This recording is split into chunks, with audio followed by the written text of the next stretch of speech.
2008 সালে মুম্বাই হামলার পর থেকে পাকিস্তানের বিপক্ষে দ্বিপাক্ষিক সিরিজ খেলছে না ভারত।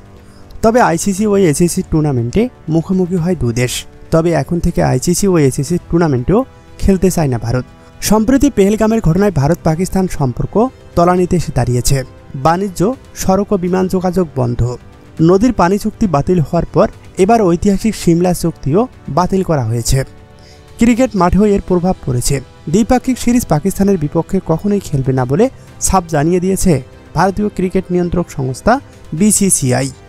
পাকিস্তানের পিএসএল ভারতে সম্প্রচার করত যে অ্যাপস ফ্যানকোড নামের সেই প্রতিষ্ঠান সম্প্রচার বন্ধ করে দিয়েছে। পিএসএলে কর্মরত ভারতীয়দের ফেরত পাঠাচ্ছে পাকিস্তান। এবার ভারতীয় বোর্ডের পক্ষ থেকে জানিয়ে দেওয়া হয়েছে তারা আইসিসির ইভেন্টেও পাকিস্তানের বিপক্ষে খেলতে চায় না। এ বিষয়ে বিসিসিআই সহসভাপতি রাজিক শুল্কা এক সংবাদ মাধ্যমে জানিয়েছে, কেন্দ্রের পরামর্শ মেনে কাজ করবে ভারতীয় ক্রিকেট বোর্ড। কেন্দ্রের নির্দেশেই পাকিস্তানের সঙ্গে ভারতের দ্বিপাক্ষিক সিরিজ বন্ধ রয়েছে। এবার আইসিসির প্রতিযোগিতায় ভারতের সঙ্গে খেলবে কিনা সেটা আইসিসির উপরেই নির্ভর করছে। এখন পরিস্থিতি কি সেটা আইসিসি ভালো করেই জানে। ঘটনা হলো আইসিসির বর্তমান চেয়ারম্যান জয় শাহ, যিনি ভারতের কেন্দ্রীয় স্বরাষ্ট্রমন্ত্রী অমিত শাহের পুত্র।